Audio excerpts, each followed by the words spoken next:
ቅዱስ ጳውሎስ የቆሮንቶስን ሰዎች ቆሮንቶስ እንደምታውቋት የንግድ ከተማ፣ የፍልስፍና መንደር፣ የትኛውንም ወደብ የምታገናኝ የተማረውም ያልተማረውም ያመነውም ያላመነውም ተደበላልቆ የሚኖርባት ከሃይማኖት ይልቅ ፍልስፍና የገነነባት ከተማ ናት። ወደዚያች ከተማ እግዚአብሔር ለየትኛው በሽታ የትኛውን ሐኪም ቢልከው እሱ ያውቃልና ጥበባቸውን የሚያውቅ ብልሁን ምርጥ ዕቃውን ቅዱስ ጳውሎስ ለቆሮንቶስ ሰዎች ላከላቸው።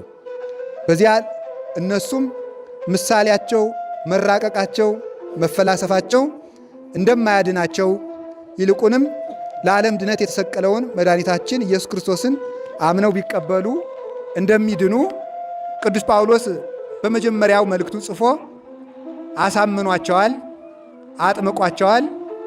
ከጣዖት ወደ ሃይማኖት፣ ከገቢረ ኃጢአት ወደ ጽድቅ መልሷቸዋል።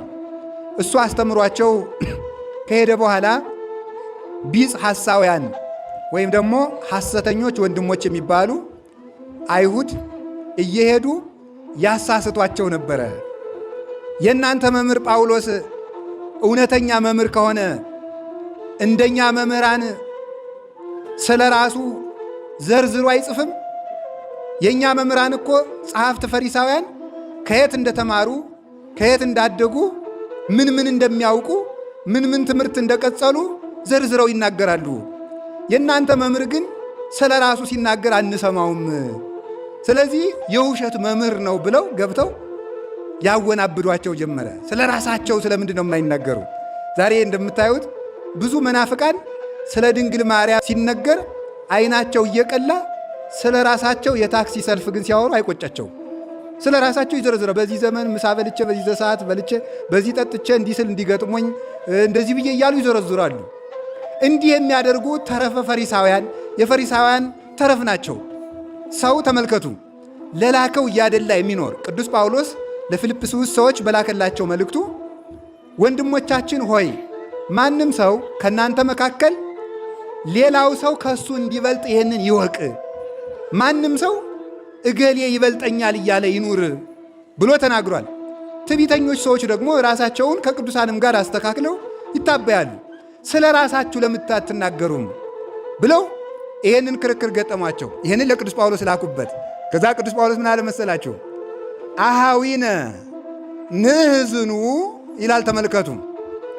ካይበ ይእዜ ንንግርክሙ ወንወድስ ርእሰነ ይላል። ቁጥር 1 ላይ ሲጀምር ወንድሞቻችን እኛ ራሳችንን እያመሰገን እኛ ሊቆች ነን፣ እኛ የተማርን ነን እያልን ስለ ራሳችን እንድንነግራችሁ ትፈልጋላችሁን? ወቦኑ ዘንፈቅድ ከመልእክቱ ካልአን እንደ ሌሎቹ እንደ ፈሪሳውያን እኛ የክርስቶስ ደቀ መዛሙርት ራሳችንን እያመሰገን እንሰብካለን ይላል። አሁን ዛሬ በየቦታው ራሳቸውን እያመሰገኑ የሚሰብኩ ሰዎች ሞልተዋል። ተው ይሄ ነገር ስህተት ነው ብለን ለሕዝቡ ስናገር ቀንታችሁ ነው ይባላል። በጣም ነው የሚደንቀው። ክርስቶስ ነው በዚህ መድረክ የሚመሰገንበት። የጉባኤው አምላክ ኢየሱስ ክርስቶስ ነው የሞተለት። እሱን የመሰሉ ሰማዕታት ደግሞ ከእሱ ጋር ይመሰግናሉ በእሱ መንግሥት፣ እሱ ባከበራቸው መጠን። እሱን ጉንድ እነሱን አይጹቅ አድርገን ሰው ሁልጊዜ ስለ ራሱ የእግዚአብሔርን መንግሥት ለመስበክ እንኳን ሕጹራነ መዋዕል የሆን ሰዎች ለራሳችን አውግተን ምኑን ወንጌሉ ይሰበከዋል? ስለዚህ ቅዱስ ጳውሎስ ስለ ራሳችን እንደ ፈሪሳውያን እንድንጽፍላችሁ ትፈልጋላችሁን? ይላል ቅዱስ ጳውሎስ። ራሳችንንስ እናመስግንን? እያመሰግን ራሳችን እንናገር እንጻፍ ይላል። ተመልከቱ።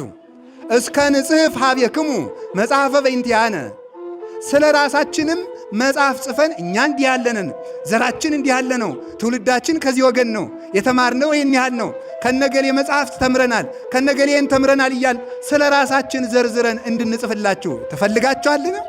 ተመልከቱ። ከዚያ በኋላ ምን አለ ደግሞ? ወከመ ትጻፉ አንትሙ በእንቲአነ ወይም ደግሞ እናንተ ስለኛ እንድትናገሩ ይገባልን? እናንተ ስለኛ መጽሐፍ ትጽፋላችሁን? ካለ በኋላ መጨረሻ ላይ ምን አለ? ወለነሰ መጽሐፍን አንትሙ የእኛ መጽሐፍ እናንተ ናችሁ አለ። እስኪ በሉ የእኛ መጽሐፍ በሉ። እነማን ናችሁ አለ? እናንተ ናችሁ። እኛ ስለ ራሳችን መጽሐፍ አንጽፍም።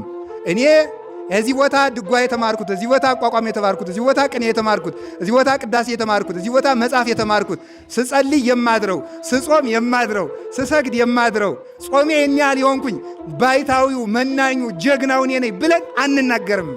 የእኛ መጽሐፍ እናንተ ናችሁ አለ። ስለኛ እናንተ ትመሰክራላችሁ። እናንተሳ የእኛን ስም እያነሳችሁ በየአደባባዩ ተናገሩ ወይም ስለኛ ጻፉልን ማለት አይደለም። እንግዲያ ምንድን ነው አለ? ሕይወታችሁ የእኛ መጽሐፍ ነው አለ። ለእኛ የምትነበቡ መጻሕፍት እናንተ ናችሁ። ወጽሕፍት ውስተ ልብነ፣ እናንተ በልባችን ታትማችኋል። የእኛ የሕይወታችን ምስክር እናንተ ናችሁ። መጽሐፍማ ይቀደዳል፣ መጽሐፍማ በውሃ ይበሰብሳል፣ ይደመሰሳል፣ ከሳት ቢጥሉት ይቃጠላል። ለእኛ የማትቃጠሉ መጻሕፍት፣ የማትፈርሱ መጻሕፍት፣ የማትለወጡ መጻሕፍት፣ ቀለማችሁ የማይደበዝዝ መጻሕፍት፣ የማታረጁ መጻሕፍት፣ እሳት የማያቃጥላችሁ፣ ሌባ የማይዘርፋችሁ ሕያዋን መጻሕፍት ለእኛ እናንተ ናችሁ። ከዛ ተመልከቱ፣ ወትትአወቁ ወያነብባ ኩሉ ሰብ። ይችን የእኛም መጽሐፍ አለ እናንተን ማለት ነው። እናንተን ሁሉ ያውቃችኋል፣ ሁሉ ያነባችኋል። ልብ ብላችሁ ስም ማምላክን መጽሐፍን የሚያነበው የተማረ ሰው ብቻ ነው። ጥሩ ሥራ የሚሰራን ሰው ሁሉ ግን ያልተማረ ጭምር ያነበዋል። ስለዚህ ወትትአወቅ ለኩሉ። ለምሳሌ ተመልከቱ፣ ሃይማኖተ አበው የሚባል መጽሐፍ አለ። እስኪ ሃይማኖተ አበው መጽሐፍ አንብቦ የሚያውቅ እጃችሁን አውጡ። እሺም አታውቁ፣ አንብባችሁም አታውቁ። ሃይማኖተ አበው የሚባል መጽሐፍ አንብባችሁም አታውቁ። ይሄው ተመልከቱ፣ አያችሁ። እሺ ቅድስት አርሴማን የምታውቋት አውጡ እጃችሁን። ቅድስት አርሴማን የምታውቋት አያችሁ። መጽሐፍን የተማረ ብቻ ነው የሚያውቀው። መጽሐፍን የተማረ ብቻ ነው። ቅድስት አርሴማ ግን ሕያዊት መጽሐፍ ስለሆነች ሁላችሁ አወቃችኋት ማለት ነው። ስለዚህ ተመልከቱ፣ ለእኔ ምስክር ያለ በሕይወት የምትኖሩ የክርስቶስ አካል የሆናችሁ ክርስቲያኖች ናችሁ። ለእኔ ምስክር፣ ለእኔ መጽሐፍ እናንተ ናችሁ። ስለ ራሴ ድርሰት አልጽፍም አያስፈልገኝም ብሎ ቅዱስ ጳውሎስ ይናገራል። የቅዱስ ጳውሎስ በረከቱ ይደርብህ። ከዚያ ምንድን ያለ መስላችሁ? ወየአምሩክሙ ከመ መልእክተ ክርስቶስ አንቱም። የተመልከቱ እንተ ተልክንሃ፣ በእኛ የተገለጠችው እኛ ያገለገልናት በእኛ የተገለጥ ነው የክርስቶስ መልእክት እናንተ ናችሁ አለ ቅዱስ ጳውሎስ። ደግሞ በጣም ነው የሚገርመው እኮ ክርስቲያን ይህን ያህል ክብር ያለው ነው። የክርስቶስ መልእክታት እናንተ ናችሁ አለ። ሰው የክርስቶስ መጽሐፍ ነው። ታውቁ እንደሆነ እያንዳንዳችሁ የክርስቶስ መጽሐፍ ነው። እስኪ አንድ ጥያቄ ልጠይቃችሁ ምእመናን።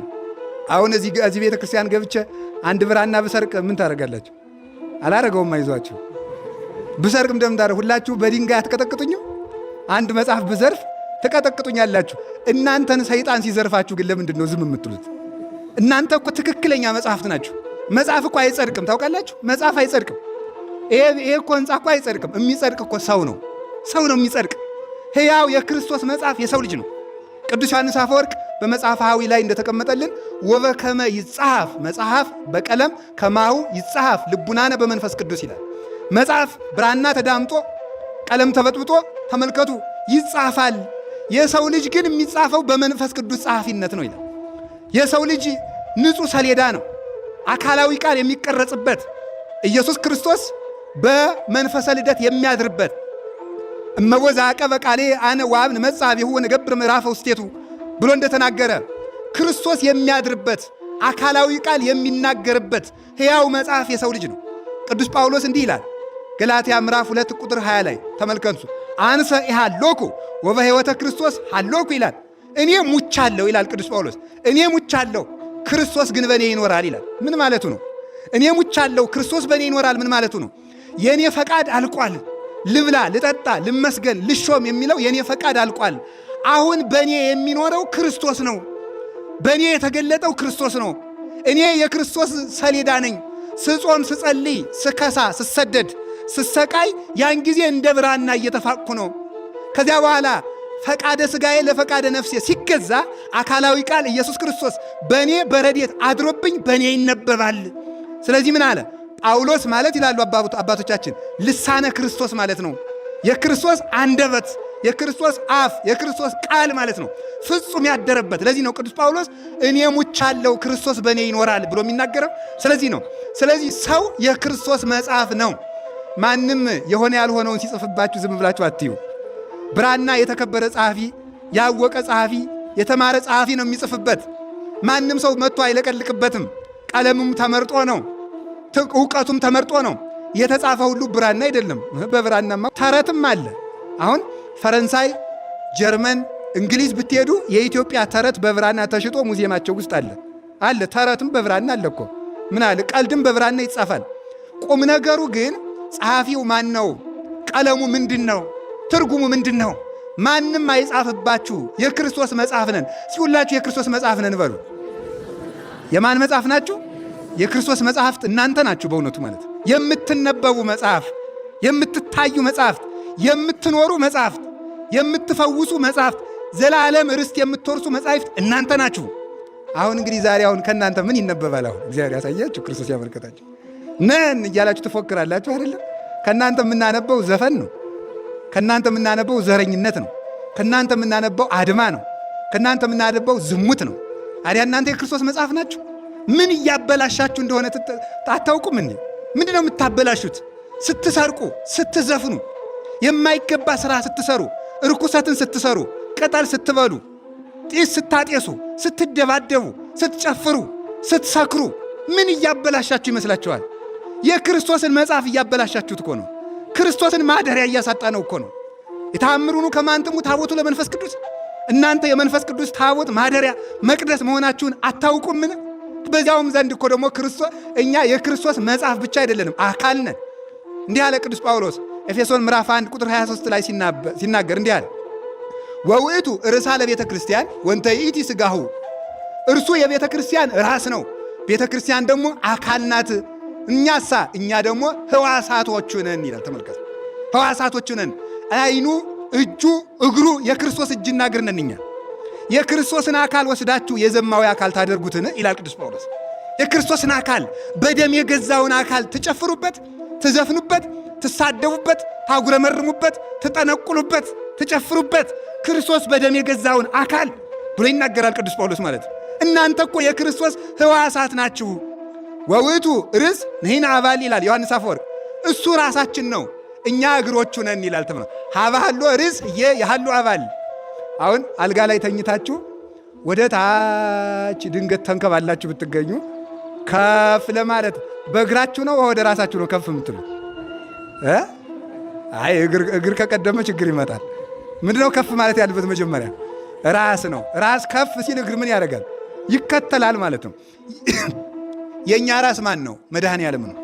ራሳችን እሱ ነው። እምከመ ተለዓልኩ አነ እስሕብ ኩሎ ኀቤየ። እኔ ከፍ ብዬ እሰቀልና እናንተን እስባችኋለሁ። ከፍ ብሎ የተሰቀለ እኮ እሱ ራስ ነው። ራስ ከፍ ሲል እግር እንደሚከተለው እሱ ተሰቅሎ ሙቶ ተነስቶ አድርጎ እኛን ወደ ክብር ሳበን። እኛ የእሱ ሕዋሳት ነን። እሱን እየተከተልን የምንኖር ነን። እግዚአብሔር ሕዋሳታችንን እንድንቀድስ አምላከ ቅዱሳን ይርዳን። ስለዚህ የእኛ አለ ተመልከቱ፣ አንትሙ ወየአምሩክሙ ከመ መልእክተ ክርስቶስ አንትሙ። እናንተ የክርስቶስ መልእክተኞች ብቻ አይደለም መልእክቶች ናችሁ። ሰው እናንተን አይቶ ክርስቶስን ያውቀዋል አለ። አይ ክርስትና እኮ እንዴት ያለ አደራ መሰላችሁ! ሰው እናንተን አይቶ ክርስቶስን ያውቀዋል። በሞት ያፈርሰው። እስኪ አንድ ጥያቄ ለህሊናችሁ ጠይቁት። አሁን እናንተን አይቶ ሰው ክርስቶስን ያውቀዋል? እኔን አይቶ? እኛ ስንበላውን ሰው ክርስቶስን የሚያየው ዲያብሎስን። እኛ ስንሳደባውን በእኛ የሚታየው ማን ነው? ዲያብሎስ እኮ ነው የሚታየው። ከየትኛው ክርስቶስ በየት ይታይ? በትዳሩ ይታይ? በምንኩስናው ይታይ? በዲያቆናቱ በቀሳውስቱ ነው ወይስ በሴቶች ነው? እስቲ አሁን ሴቶቹስ ባለባበሷችሁ፣ ባኗኗራችሁ ማንን ነው የምታሳዩት? ክርስቶስን ነው የምታሳዩን? ፈረንጅ ነው የምታሳዩን? ክርስቶስን የሚያሳየን እንፈልጋለን። እሱ የሚታይበት፣ እሱ የሚገለጥበት፣ ትዳሩ ተከብሮ ክርስቶስን የሚያሳየን፣ ምንኩስናውን ጠብቆ ክርስቶስን የሚያሳየን፣ ትሕትና ያለው ዲያቆን ሆኖ ክርስቶስን የሚያሳየን፣ ድንግልናውን ጠብቆ ክርስቶስን የሚያሳየን ምእመን በሰላም ኑሮ ሁከት አልባ ኑሮ ሕይወቱን በሙሉ ጠብቆ ኑሮ ክርስቶስን የሚያሳየን ክርስቲያን እንፈልጋለን። ሁላችንም ለክርስቶስ ምልክት እንድንሆን አምላከ ቅዱሳን ይርዳን። ሰው ባነጋገሩ ክርስቶስን ያሳያል። የእግዚአብሔር ቤተሰቦች እዚህ ተሰብስባችሁ ብላችሁ ስለሄዳችሁ የምትጸድቁ እንዳይመስላችሁ። እማምላክ እኔ ከልቤ ነው፣ አሽማጥጬ አልሰዳችሁም። የምንጸድቀው ራሳችን የክርስቶስ ምልክት በማድረግ ጭምር ነው እንጂ በዓላት ላይ በመሰብሰብ ብቻ እንድን። የክርስቶስ ምልክት አሁን ክርስቶስ ተመልከቱ። እግዚአብሔር በየት ይደር? በየት አድሮስ ነው አገርን ሰላም የሚያደርግ? ከማን ቤት ይደር? ሁላችን አመፀኞች ሆነናል። እግዚአብሔር ያስተካክለን መድኃኔ ዓለም ኢየሱስ ክርስቶስ። ስለዚህ እናንተ የክርስቶስ ምልክቶች ናችሁ ብሎ ተናገረ። አኮ ተመልከቱ በማየ ህመት እናንተ እኮ አለ የተጻፋችሁት እኮ በጥቁር ቀለም በቀይ ቀለም አይደለም አለ። በዚህ አይደለም የተጻፋችሁት፣ በሱ ሳይሆን ዘእንበለ በመንፈስ ቅዱስ ሕያው። እናንተ የተጻፋችሁት በሕያው በእግዚአብሔር መንፈስ ነው። በ40 ቀናችሁ በ80 ቀናችሁ የእግዚአብሔር መጽሐፍ ሆናችኋል። የእግዚአብሔር የታተማችሁ መጻሕፍት ሆናችኋል ብሎ ይላል ተበልኮ አኮ በጽሌምን። እናንተ የተጻፋችሁት እኮ በድንጋይ ተጠርቦ አይደላችሁም። እናንተ የተቀረጻችሁት በልብ ነው። ይህን ይዞ አዲያ አንዱ አላዋቂ በአዲስ ኪዳን ታቦት አያስፈልግም ብሏል። እናንተ መጽሐፍ ናችሁ ብሏል። ይሄ የተናገረው ይውላችሁ ሰው የክርስቶስ ፍጹም ማደሪያ መሆኑን ለማመልከት ነው እንጂ ታቦት አያስፈልግም ለማለት አይደለም። ቃሉን በልቡናችን ስለቀረጸው ታቦት አያስፈልግም ይላል። እንዲያ ከሆነ ታዲያ ታቦት በጣም ጥሩ። ይሄ እንኳን ተተኮሰ። አሁን እኔ ልነግራችሁ ነው። እኔ ስለ ሕያው እግዚአብሔር ይሄ ነገር ቢቀር ጥሩ ነው፣ ግን ይቅር በሉኝ። ከብፁዕ አባታችን ፊት እንደዚህ ያለ ግዝት የሚመስል ቃል በመናገር ይፍቱኝ ብፁዕ አባታችን። ምክንያቱም ተመልከቱ እንደዚህ ያለ ነገር አሁን ምን ያደረገ በቀደም ራሱ መስቀል አደባባይ እየፈነዳ ስንት ሰው ሲያስደነግጥ አይቼዋለሁ በእውነቱ። ስለዚህ አይረባም ይሄ እውነቱ። ይሄ ሰንደቅ ዓላማው ጥሩ ነው። እንደዚህ ያለው ነገር ግን ቢቀር መልካም ነው። እውነቴን ነው። ከዚህ በኋላ በየትኛውም እዚህም በመስቀል መመሪያውን ብፁዕ አባታችን አጠፋው ማስተካከል በኋላ ይሰጡናል። እኔ ግን የመስቀል አደባባይም የጥምቀትም አስተባባሪዎች ካላችሁ ይሄ ምንም ትርጉም የለውም በእውነቱ ማለት ነው። ከዚያ ላይ ደግሞ እየፈነዳ ሰው ማስደንገጥ እውነቴን ነው። በእርግጥ እንቅልፉ ለመጣ ሰው ያነቃል፣ ደህና ነው አይደለም። ስለዚህ ይሄ ነገር ይቅር ነው። ቢቀር አይሻልም? የእኛም አይደለም ምን ያደርግልናል? ይሄ በእውነቱ ከቃሉ ጋር ናችሁ።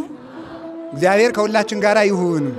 ስለዚህ እናንተ ታቦት፣ ስለዚህ እናንተ መጽሐፍ አያስፈልግም ታቦት አያስፈልግም አይደለም። ቃሉን በልባችን ስለጻፈው ታቦት አያስፈልግም ካል ቃሉ በልባችን ስለተጻፈ መጽሐፍ ቅዱስም አያስፈልግም ባልን ነበር። ግን አይደለም። ይሄ የተናገረው በሐዲስ ኪዳን ፍጹም የክርስቶስ ማደሪያዎች ሆናችኋል። በመንፈስ ረድኤት አይደለም። እግዚአብሔርን ጥግ ጥጉን አትፈልጉት፣ ከውስጣችሁ ፈልጉት።